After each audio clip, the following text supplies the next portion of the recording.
So here we have the Fiat 500X on a 20 plate. I'm going to start off by showing you inside the car and we'll run through some controls first of all.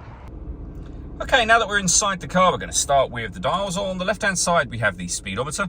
Rev counter is on the right hand side. In the centre we have the fuel gauge and coolant temperature gauges, the main trip computer, and you can see the total miles of the car, which are 29,507. You can change information displayed in that central section, so you could, for example, have the digital readout for the speedometer, as well as various other bits of trip computer, fuel economy information, your audio and phone menus as well. And to go through the information, you just use the buttons over here. We have phone controls over there, and then on the right hand side, cruise control and speed limiter for the car. Over in the centre, we have the main touchscreen for the radio, amongst other things. So we're on the radio menu there. You can see DAB, FM, and AM radio.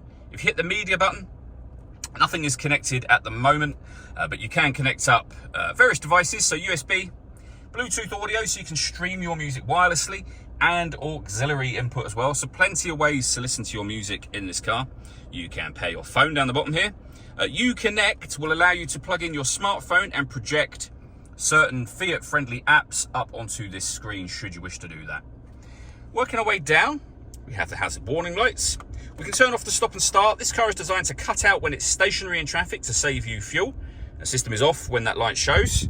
And then below that, we have dual zone climate control. So you can adjust the passenger temperature, the driver temperature. You can increase and decrease the fan speed, as you saw me do just a moment ago. And you can determine where you'd like the air to be distributed. The air conditioning is on at the minute. That's off, back on again. Or you can hit auto. In doing so, the car will now maintain the temperatures you've asked for by taking full control of the direction of the air and the fan speed.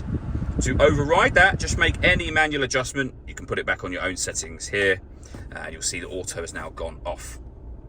We have two USB inputs, your auxiliary input, a 12-volt charging socket, and then a 6-speed manual gearbox. All that leaves me to say is thank you for taking the time to watch this video. If you'd like to come and see this ULEZ compliant car for yourself and have a test drive, please feel free to call either of our MJA sites. We'd love to hear from you soon.